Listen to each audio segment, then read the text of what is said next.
नमस्कार, मी नम्रता वागळे. आपण पाहताय पुढारी न्यूज आणि वेळ आहे चर्चेचा धुरळा उडवण्याची.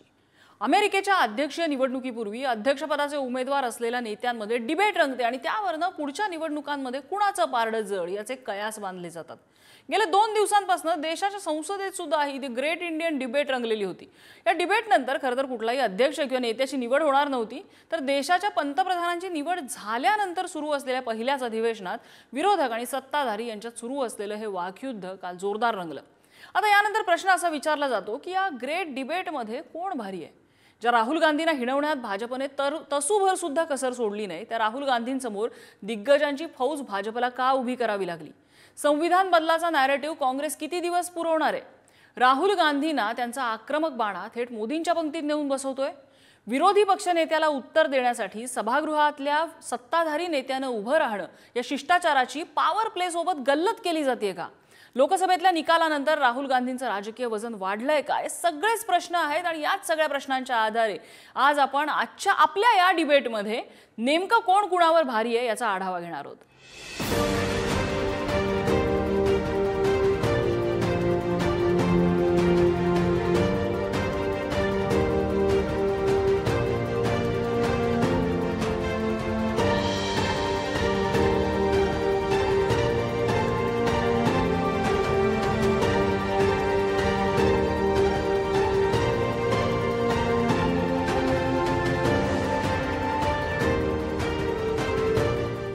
आणि याच संदर्भातल्या चर्चेत आपल्यासोबत सहभागी होत आहेत भाजपचे प्रवक्ते गणेश हाके, काँग्रेसचे प्रवक्ते हनुमंत पवार थोड्याच वेळात पुण्याहून चर्चेत सहभागी होतील आणि राजकीय विश्लेषक व्यंकटेश केसरी सर सुद्धा आपल्यासोबत असणार आहेत.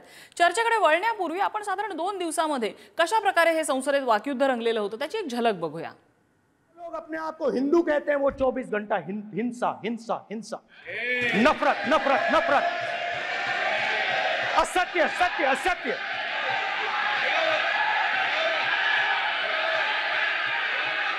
आप हिंदू हो ही नहीं.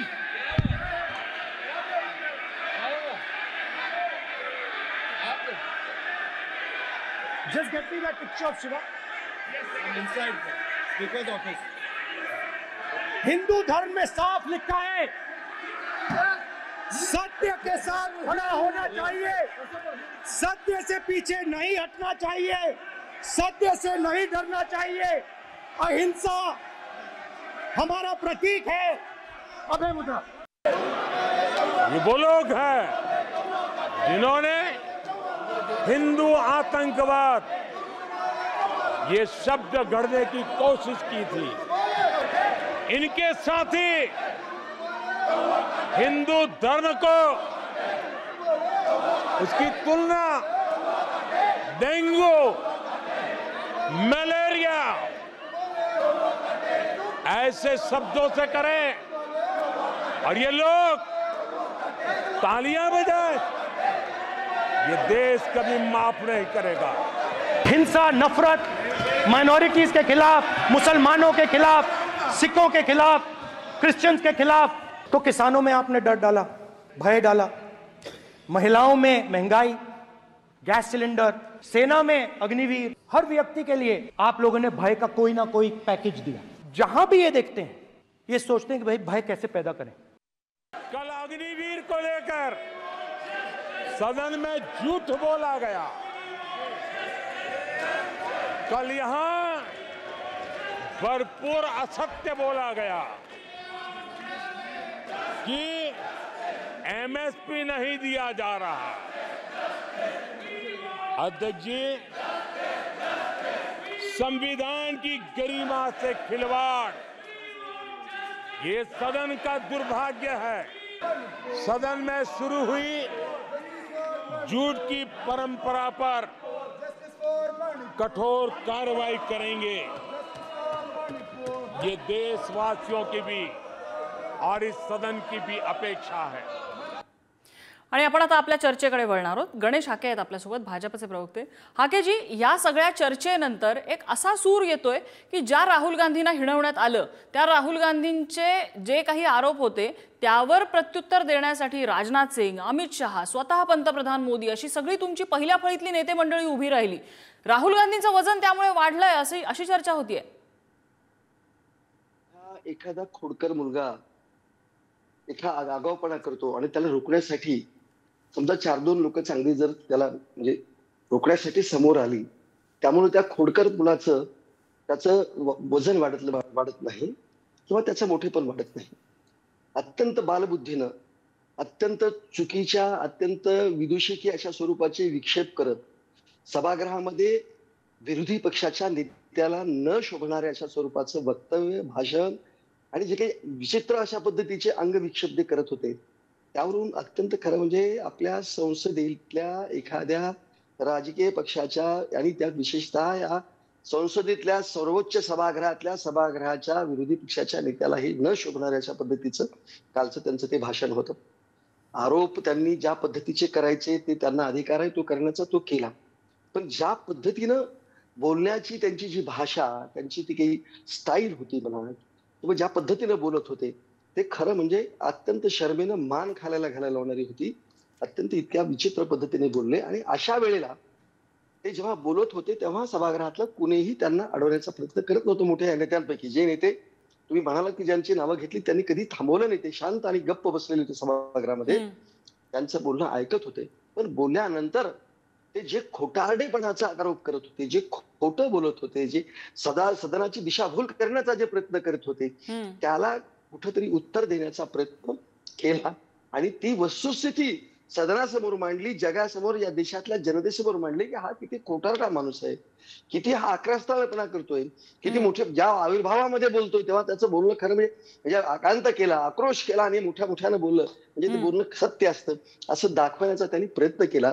पण जनतेला माहित आहे की ते जे काही बोलत होते ते किती खोटं होतं. बरं, संदर्भ नव्हते, निसंदर्भ अशा स्वरूपाचं भाषण. काही विषयाला धरून जर त्यांनी सभागृहात भाषण केलं असतं, बोललं असतं, तर आपण विषय एखादी चर्चेला आहे त्या चर्चेच्या अनुषंगानं ते एक चांगल्या अभ्यास करून अशा विषयावरती जर बोलतायत आणि ते बोलत असताना मग सरकारवरती टीका करतायत, तर अशा वेळेला सदन आणि या देशातील जनता समजू शकली असती. पण ज्याचा संदर्भ सदनाशी नाही, सदनामध्ये उपस्थित केलेल्या कुठल्या विचारांशी, प्रश्नाशी नाही, अशा वेळेला काहीतरी निसंदर्भ बोलायचं आणि बोलून काहीतरी स्वतःचं सगळं आपल्याकडे स्वतः सदनाचं लक्ष वेधायचं, जनतेचं लक्ष वेधायचं आणि पहा मी किती निर्भीड आहे, मी किती व्यवस्थितपणे यांच्यावरती टीका करू शकतो, बोलू शकतो आणि विरोधी पक्षनेता म्हणून किती कार्यक्षम अशा पद्धतीचं काम करू शकतो, असं एक दाखवण्याचा त्यांनी काल केलेला केवळ प्रयत्न आहे. पण त्याच्यामध्ये ते इतके उघडे पडलेत आणि इतकी त्यांची लोकांनी दया त्यांनी करावी अशा पद्धतीची त्यांनी कालचं त्यांचं वर्तन होतं. लोकांनी त्यांना काय समजायचं ते समजलेलं आहे आणि त्यामुळं तुम्ही म्हणतात त्यांचं मोठेपण वाढलं, अशाने मोठेपण वाढत नसतं. चांगलेपणानं, चांगल्या वर्तणुकीनं तुम्ही सभागृह एक चालण्याची पद्धत आहे. सभागृह कसं चालवावं, सभागृहात काय बोललं जावं याच्यावरती एक काही संकेत आहेत. आणि जेव्हा मला असं वाटतं की तुम्ही जेव्हा एका जबाबदार पदावरून या देशाच्या लोकसभेसारख्या सर्वोच्च सभागृहाचे विरोधी पक्षनेते म्हणून बोलता, तेव्हा तुम्हाला ती जबाबदारीची जाणीव तुम्हाला असणे गरजेचं असतं. परंतु बेजबाबदारपणे एखादा रस्त्यावर एखाद्या कुठेतरी वेडा बोलावा उठून काहीतरी विक्षेप करून, अंगविक्षेप करून, विचित्र अशा पद्धतीचे चाळे करून बोलावा आणि त्याच्याकडे लोकांनी बघत राहावं, तसं सदन काल त्यांच्याकडे बघत राहत होतं. एक वेडा माणूस, एक बालबुद्धीचा माणूस, एक अज्ञानी माणूस, अशीच त्यांची कालच्या त्याच्यामुळे प्रतिमा झाली. मोठेपणा आणि मोठं झाले असं तुमचं अजिबात नाही. पंतप्रधानांनी त्यांना बालबुद्धी वगैरे विशेषणं दिलेत ही वेगळी गोष्ट. त्यांना अजूनही भाजपने खूप वेगवेगळी विशेषणं दिलेली आहेत. मुद्दा तोच आहे, म्हणजे तुम्ही आता म्हणताय किंवा तुमच्या विचारांचे आणखीन काही लोक असतील जे म्हणतील की कदाचित त्यांचं बोलणं हे हेवायर होतं, त्यांची बॉडी लँग्वेज खूप आक्रमक होती, सभागृहाला शोभणारी नव्हती. मात्र खूप मोठा वर्ग असा सुद्धा आहे ज्यांनी कौतुक केलंय त्या भाषणासाठी राहुल गांधींचं. एक मॅच्युअर भाषण असल्याचं म्हटलंय.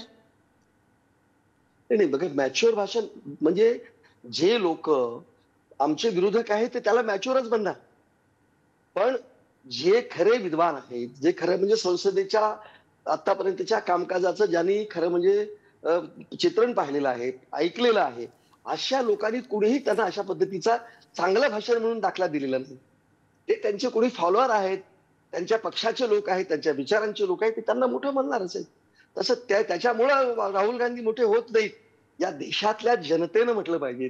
आणि जनतेने जर म्हटलं असतं तर गेल्या 10 लोकसभा मध्ये ज्या काँग्रेसला 250च्या पेक्षा जागा ओलांडता आल्या नाही. पण गणेश हाकेजी आजच्या या त्यांनी 18व्या त्यांनी जे लोकसभेत मुद्दे सुद्धा मांडले 18व्या ते तुम्ही ऐकू द्या. म्हणताय की दादांत खोटे होते. तुम्ही म्हणताय की ते मुद्दे दादांत खोटे होते. मुद्दे आपण साधारण उदाहरण घेऊया ना. अग्निवीरचा मुद्दा आहे, नीट परीक्षेचा मुद्दा आहे, त्यांची मागणी काय आहे ह्याच्यावर चर्चा करा. सदनात चर्चा जर होत नसेल तर असे आरोप एकतर्फी होणारच आहेत विरोधकांकडनं.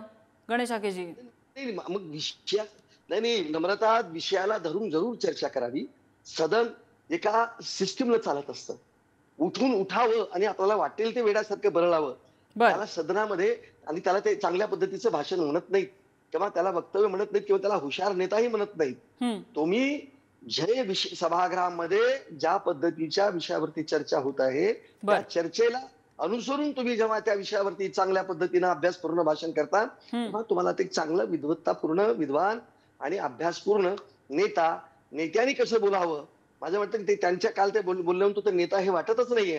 आता ठीक आहे, त्यांना विरोधी पक्ष नेता त्यांनी त्यांच्या संख्याबळामुळे त्यांना ती मिळालेली आहे. जी गेल्या 2 लोकसभेमध्ये त्यांना तेही मिळवता आलेलं नव्हतं.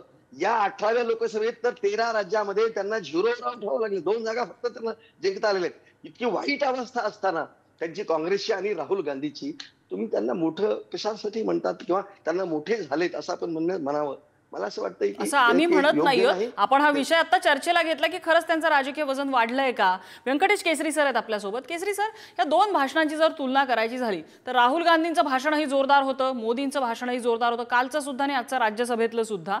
काही फरक जर यामध्ये नमूद करायचे झाले तर राहुल गांधींच्या भाषणाच्या वेळेला सत्ताधाऱ्यांनी किंवा त्यांच्या विरोधकांनी कुठेही हुटिंग किंवा जोरदार घोषणाबाजी केली आहे. थोडा वेळ एखाद्या मुद्द्यावरती होत होती, मात्र त्यांचं भाषण पूर्ण होऊन दिलं. मोदींच्या भाषणावेळेला मोदी भाषणासाठी उठल्यापासून विरोधक त्यांच्या विरोधात घोषणाबाजी करत होते. एक प्रकारे हे भाषण होऊ देणार नाही असा प्रयत्न दिसत होता. आज राज्यसभेत सुद्धा सभात्याग विरोधकांकडनं करण्यात आलेला होता. तर ह्या 2 भाषणांची जर आपल्याला तुलना करायची झाली तर ती कशी करता येईल. लोकसभेमध्ये विरोधी पक्ष नेते काय, विरोधी पक्षांच्या सदस्यांचं म्हणणं काय होतं, आपण मणिपूरवरती बोलू आणि नरेंद्र मोदी त्यांच्या साधारणतः 2 तासापेक्षा जे काही त्यांचं भाषण झालं तर त्यांनी मणिपूरचा उल्लेखच काल केला. तर त्यांनी सुरुवातीलाच केला असता तर विरोधी पक्षांना त्यांनी निशस्त्र केलं असतं, त्यांना त्यांच्या जागेवर जाऊन बसता आलं असतं किंवा ते एक्सपोज झाले असते. हा जिथे तर कुठे ना कुठे तू बडा के मी बडा हा भाग होता. आज त्याच नरेंद्र मोदींनी राज्यसभेमध्ये मणिपूरचा उल्लेख केला. राज्यसभेमध्ये विरोधी पक्ष नेता खरगे यांना काही बोलायचं होतं, अर्धा मिनिट त्यांना देऊ शकले असते, ते नाही दिलं. लोकसभा आणि राज्यसभेमध्ये जे पीठासीन अधिकारी असतात आणि इकडे अध्यक्ष आणि तिकडे सभापती, त्यांनी विरोधी पक्षांचं काय म्हणतात त्यांना त्यांच्यावरती एक प्रस्ताव आणला आणि त्यांच्यावरती कॉमेंट्स केले, त्याची काही गरज नव्हती. असं आहे की विरोधी पक्ष गेल्या 10 वर्षात जेवढा होता त्यापेक्षा त्याची संख्या वाढलेली आहे. तो आक्रमक राहणार, सरकार जिथं चुकलं तिथे बोलणार, त्यांनी कसं बोलावं कसं बोलू नये, चांगलं बोलावं की चांगलं बोलू नये हे राजकीय पक्ष ठरवत नाही, ही जनता ठरवती. राहुल गांधी हे बालिश होते की चाळलेश होते की त्यांना बोलता आलं नाही किंवा ते अर्धवट बोलत होते, हे सगळं भाग जनता पाहती नव्हती. 140 कोटी लोक बघतात ते. विरोधी पक्षांनी त्यांच्या पद्धतीने काम नाही केलं तर लोक त्यांना शिक्षा देतील. समजा त्यांनी चांगलं बोललं, विरोधी लोकांचे प्रश्न घेतले तर लोक त्यांना ताकद देतील. आज नरेंद्र मोदी म्हणाले की आम्ही पुढचे 20 वर्ष राहणार आहोत. असं आहे की आजकाल पूर्ण भारतीय राजकारणामध्ये टोलवा टोलवी, ताना मारणे, एकमेकांना टोकणे याच्यातच त्यांना वाटतं राजकारण आहे म्हणून. म्हणजे काल नरेंद्र मोदी यांनी ज्या पद्धतीनं यांना विरोधी पक्षांना एक्सपोज केलं ते 5 मिनिटातही करू शकले असते, परंतु त्यांनी ते केलं नाही कारण त्यांना तो वचपा काढायचा होता.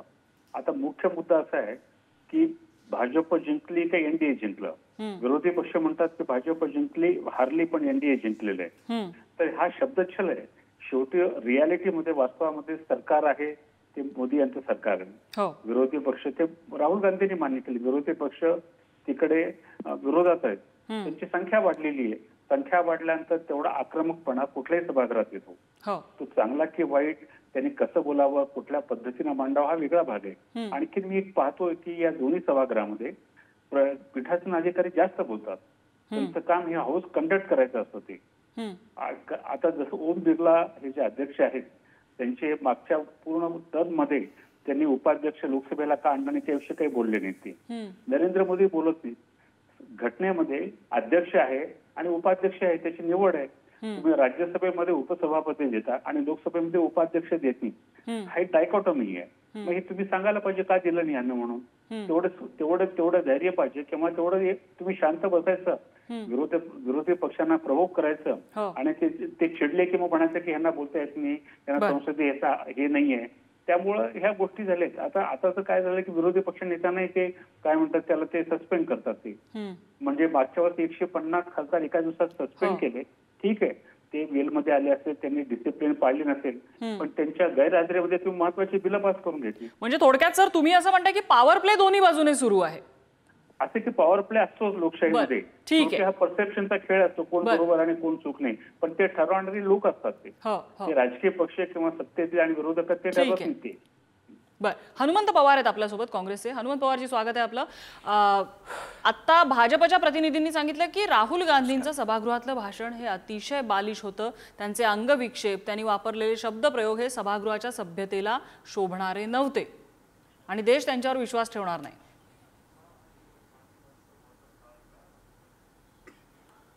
अंगविक्षेप आणि न शोभणारी भाषा हे भाजपाच्या प्रवक्त्यांनी वापरणं हा खरा मोठा विनोदच आहे. पंतप्रधान पदावरच्या व्यक्तीने लोकसभा निवडणुकीच्या प्रचारात केलेले अंगविक्षेप, वापरलेली भाषा, वापरलेले शब्द हे जर पाहिले किंवा त्या अगोदर 10 वर्ष मोदी साहेब ज्या ज्या वेळेस लोकसभेमध्ये बोलले त्या वेळेस त्यांनी केलेले अंगविक्षेप, त्यांनी वापरलेले शब्द, त्यांनी ज्या टर्म्स वापरल्या त्या सगळ्या निषेधार्ह होत्या, हास्यास्पद होत्या. भारतीय जनता पक्षाच्या प्रवक्त्यांनी अपने गिरेबान में झांक के देखना पडेगा. आता राहिला मुद्दा राहुलजींच्या भाषणावर जे भारतीय जनता पक्षाचे प्रवक्ते आणि संपूर्ण भाजपा, नरेंद्र मोदी साहेबांपासून संपूर्ण भाजपा जी चवताळलेली आहे, त्याचं कारण असं आहे की या देशामधल्या हिंदूंनी भारतीय जनता पक्षाला स्पष्ट मेसेज दिला की तुम्ही आमचे प्रतिनिधी नाही आहात. सगळ्या हिंदूंचे प्रतिनिधी म्हणजे भारतीय जनता पक्ष, सगळ्या हिंदूंच्या वतीनं बोलणार म्हणजे राष्ट्रीय स्वयंसेवक, सगळ्या हिंदूंच्या वतीनं मोदी बोलणार. हे जे चित्र संसदेमध्ये आणि देशभर तयार केलं होतं त्याला राहुलजींनी पिन केली, हा फुगा फोडला त्यांनी. आता यामुळं वावचळून जायचं कारण नव्हतं. हिंदू धर्म अहिंसेला महत्त्व देणारा धर्म आहे हे राहुलजींनी सांगितलं, त्याबद्दल भाजपवाल्यांना आक्षेप असण्याचं कारण काय? हिंदू धर्म हा कोणावरही अन्याय करू नका, दुर्बलांवर अन्याय करू नका म्हणून सांगतो. शांतताप्रिय धर्म आहे हे सांगणं गुन्हा आहे. भारतीय जनता पक्षाच्या लोकांना आक्षेप काय की राहुलजींनी शिवाची उपासना करा म्हणून सांगणं, राहुलजींनी शिवभक्त आहे म्हणून सांगणं किंवा भारतीय जनता पक्षाची लोक म्हणजेच फक्त हिंदू आहेत असं नाहीये हे सांगणं गुन्हा कसा असू शकतो? यासाठी 2-2 तास या देशाच्या संसदेचे पंतप्रधान नरेंद्र मोदी साहेब का वाया घालवत आहेत? बोलू द्या. या देशामधल्या असं आहे की बासुनी स्वराज ज्या खासदार आहेत भाजपच्या, त्यांनी अध्यक्षांना पत्र लिहिलंय आणि त्यांनी सांगितलं राहुल गांधींनी जे जे काही आरोप केलेत, भले ते हिंदू समाजावर, सरकारवरती आणि मोदींवरती असतील, त्याचे पुरावे द्यावे. पुरावे देण्यासारख्या कोणकोणत्याचे आरोप वाटतात तुम्हाला आणि पुरावे देणार आहेत का राहुल गांधी? द्यावे का त्यांनी? कार्यकर्ता म्हणून काय वाटतं?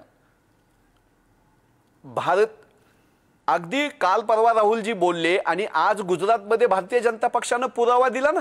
आम्ही पुरावा द्यायची गरज नाही. आज पुण्याच्या काँग्रेस हाऊसवर आम्ही चालून येणार अशी धमकी भारतीय जनता पक्षाच्या पुण्याच्या शहराध्यक्षानं दिली. अहमदाबादमधलं काँग्रेस पक्षाच्या कार्यालयावर भारतीय जनता पक्षाच्या गुंडांनी हल्ला केला. देशभर भारतीय जनता पक्षाचे खासदार बलात्काराच्या शिक्षेमध्ये, गुन्ह्यामध्ये सापडत आहेत. भारतीय जनता पक्षाची लोक दंगल करणाऱ्यांमध्ये सापडत आहेत. भारतीय जनता पक्षाची लोक समाजामध्ये हिंसा पसरवताना सापडत आहेत. भारतीय जनता पक्षाच्या लोकांनी महाराष्ट्रामध्ये एखादं नाव सांगाल? आरोप करणं सोपं असतं. एखादं नाव उदाहरण घेऊन सांगा म्हणजे मला सत्ताधाऱ्यांना तसा प्रश्न विचारता येईल. किती नाव सांग? सुधीर मुनगंटीवार ज्येष्ठ नेते आहेत, महाराष्ट्रातले मंत्री राहिलेले आहेत. त्यांनी चंद्रपूरच्या सभेत पंतप्रधानांच्या उपस्थितीत आणि लाखो जनसमुदायासमोर असं विधान केलं की काँग्रेसवाले कपडे काढून भावा बहिणीला एका खाटेवर झोपवायला लावतात. दिला पुरावा सुधीर मुनगंटीवारनी. हे बोलणं संसदीय आहे? हे बोलणं धर्मामध्ये बसतं? हे बोलणं राजकीय संस्कृतीमध्ये बसतं? ठीक आहे, आपण विचारूया. गणेश हाकेजी, असंसदीय बोलणं तर भाजपच्या अनेक नेत्यांकडनं आलेलं आहे. मग राहुल गांधींच्या म्हणण्यावरती पुरावे कुठल्या न्यायानं, कुठल्या नीतीनं मागतायत भाजप? नम्रता, ते हनुमंत पवारांना मला विचारायचंय की 2 गोष्टी आहेत की एखाद्या राजकीय पक्षाच्या प्रचाराच्या सभेमध्ये केलेलं भाषण आणि तिथं जी भाषा वापरलेली असते ती भाषा म्हणजे संसदेत वापरायची भाषा असत नाही हेमंतराव. संसद हे अत्यंत पवित्र अशा स्वरूपाचं सभागृह असतं. तिथं संकेत, सभ्यता आणि काही घटनेनं घातलेले नियम आहेत, त्या नियमानुसार तिथं बोलावं लागतं. तिथं नाचता येत नाही, तिथं अंग विक्षेप करता येत नाही, डोळे मिचकावता येत नाही. तिथं तुम्हाला तुमच्या विषयावरती भांडताना तुम्हाला त्या पद्धतीनं, त्या सभ्यतेनं बोलावं लागतं. तुम्ही जर अशा पद्धतीनं संसदेला एखादा जर तमाशागृह करण्याचं ठरवत असाल किंवा एखादी ती सभ्यता सगळी सोडून देऊन रस्त्यावर त्या एखाद्या गोष्टी बोलाव्यात तसं बोलत असाल तर मला असं वाटतं की तुम्ही फार मोठी गल्लत करत आहात आणि चुकीच्या संदर्भानुसार इथे तुम्ही संदर्भ देऊन सुधीर मुनगंटीवारांचा संदर्भ देत आहात. मी तुम्हाला सांगतो की नम्रता, ज्या पद्धतीने यांनी सांगितलं, ज्या भाषणामध्ये उल्लेख केला हिंदूंच्या संदर्भामध्ये, आणि आम्ही कधी म्हटलंय का आम्हीच फक्त हिंदू तर बाकी सगळे देशातली जनता हिंदू नाहीत म्हणून? म्हणजे अशा खोट्या प्रकारचा प्रचार काहीतरी करायचा. घटना आम्ही बदलणार, घटना बदलणार असा खोटा प्रचार करून चुकीच्या पद्धतीचा एक आपलं एक नेरेटिव्ह सेट करून म्हणजे लोकांची दिशाभूल केली. आता आम्हीच हिंदू, आम्हीच हिंदू, आम्ही हिंदू आहोत का आहोत, पण आमच्याशिवाय त्या देशामध्ये हिंदू नाही असं कधी म्हटलंय का आम्ही? यांनी सुरू केलेलं आहे, यांनी जाणीवपूर्वक सुरू केलंय. आणि हिंदूंच्या मनामध्ये, बाकी धर्मियांच्या मनामध्ये एक कुठंतरी एक असं एक विष पेरण्याचं काम हे राहुल गांधी करतायत, ज्यांनी आतापर्यंत विष पेरूनच या देशामध्ये सत्ता स्थापन केलेली होती आणि उपभोगलेली होती. ज्यांचं ते काय भांडवल आहे, शस्त्र आहे ते अशा पद्धतीच्या विष पेरल्याचा आरोप तर ते तुमच्यावर सुद्धा करतायत. बहुसंख्यत्वाचं राजकारण, बहुसंख्य समाजासाठी केलेलं राजकारण हे एक प्रकारे विष पेरणंच आहे. हिंदू मुस्लिम वाद तुम्ही करताय असं म्हणतात ते. वस्तुस्थिती काय आहे, कोण करायला लागले नम्रता, कोण करायला लागले धर्माधर्मामध्ये? आम्हाला जर असं वाटत असेल तर गेली 10 वर्ष या देशामध्ये भारतीय जनता पार्टीची सत्ता होती, माननीय नरेंद्र मोदी या देशाचे पंतप्रधान होते. ज्या सगळ्या योजना, ज्या म्हणून योजना असतील त्या सर्वाधिक योजनांमध्ये मुस्लिमांचा सहभाग, मुस्लिम महिलांचा सहभाग मोठ्या प्रमाणात आहे. हे वारंवार मोदी सुद्धा सांगतात काय योजना, विकास वगैरे हे सगळे मुद्दे आहेत, हे वारंवार सत्ताधाऱ्यांकडनं सांगितले जात आहेत. अर्थात विरोधक त्या मुद्द्यांवरूनच का विरोध करतायत, त्या मुद्द्यांवरूनच आक्षेप का घेतायत? आणि जसं आता केसरी सरांनी सांगितलं की मणिपूरचा मुद्दा का घेतला जात नाही मोदींच्या भाषणामध्ये, असं काय आहे मणिपूरमध्ये की ते अनटचेबल बनलेलं आहे पंतप्रधानांसाठी? हनुमंत पवार यांची मी छोटीशी कमेंट घेणार आहे, माझी वेळ संपत आली. हनुमंत पवार थोडक्यात.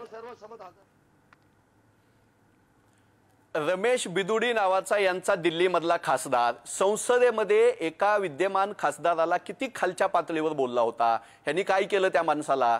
ज्योती मिर्धा नावाची यांची खासदार, लल्लू सिंग नावाचा यांचा खासदार, हेगडे नावाचा कर्नाटक मधला खासदार, आम्ही राज्यघटना बदलू असं म्हणत होते. काय कारवाई केली यांनी? या सगळ्यांना उमेदवारी दिली.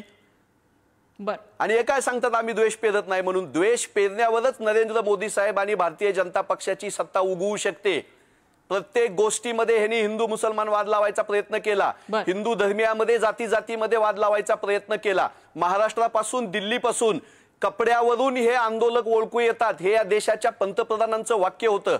शोभतं हे. आणि संसदेतली भाषा आणि प्रचारातली भाषा वेगळी असावी अशी अपेक्षा करतायत हाकेजी. हे कसं असू शकतं? पंतप्रधान हा संसदेत असो की सभागृहामध्ये असो, ती देशाची आब असते, मान मतराब असतो, तो तुम्ही संसदेत राखला नाही. हातवाऱ्याचं सांगत होते हाके साहेब. मोदी साहेबांनी काल किती हातवारी केली. सॉरी, मला तुम्हाला इंटरप्ट करावं लागेल, माझी वेळ संपत आली. मला केसरी सरांची एक शेवटची कॉमेंट घ्यायची. केसरी सर, पहिल्याच अधिवेशनामध्ये इतकं वादळी जर दोघांमध्ये वाद होत असेल तर पुढची 5 वर्ष ही जोरदार वादळाची, चक्रीवादळाची पण असू शकतात. वादळ हे सुनामी असू शकतं, चक्रीवादळ नाहीये. कारण एकमेकांच्या विरुद्ध विलक्षण कडवेपणा आहे, त्यांच्यामध्ये कडवटपणा आहे आणि ते त्याच्यामध्ये कुठे संवादाला जागा नाहीये, दोन्ही पक्षांनी जागा नाहीये. 10 वर्षाचा एक तर तो 10 वर्ष सत्तेत आल्यानंतर तर जो एक त्यांना एक विश्वास आलेला आहे आणि इकडे विरोधी पक्ष हे काय म्हणतात विरोधात बसलेले आहेत. त्यामुळे दोघांमध्ये चुरस आहे, भांडण आहेत.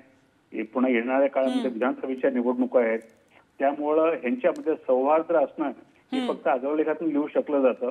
प्रत्यक्षामध्ये हा कडवटपणा हा वाढत जाणार आहे. कोण कुणावर भारी हा प्रश्न ज्या वेळेला विचारला जातो त्यावेळेला मोदींचे फॉलोअर्स आहेत त्यांना काही वाटू शकतं, राहुल गांधींचे फॉलोअर्स आहेत, चाहते आहेत, त्यांचे कार्यकर्ते त्यांना काही वाटू शकतं. हा प्रत्येकाच्या आपापल्या सोयीच्या राजकारणाचा आणि आवडीनिवडीचा प्रश्न आहे. मात्र खरंच कोण भारी आहे याची लिटमस टेस्ट कधी होईल? महाराष्ट्राचं राजकारण, महाराष्ट्राची निवडणूक येते, अजून पुढे 1-2 राज्यांच्या निवडणुका आहेत, परिषदेच्या निवडणुकामध्ये येतात, छोट्या मोठ्या निवडणुका सुरूच असतात. ही लिटमस टेस्ट असते. आता ह्या लिटमस टेस्टमध्ये खरंच भारी कोण ठरतंय त्याच्यावरती सभागृहामधल्या द ग्रेट इंडियन डिबेटमधला भारी कोण या प्रश्नाचं उत्तर आपल्याला नक्की मिळेल. या चर्चेसाठी आपल्याला सगळ्या मान्यवरांनी वेळेला सगळ्यांचे आभार. आज धुरळा इथेच थांबलेला आहे. पाहत रहा पुढारी न्यूज.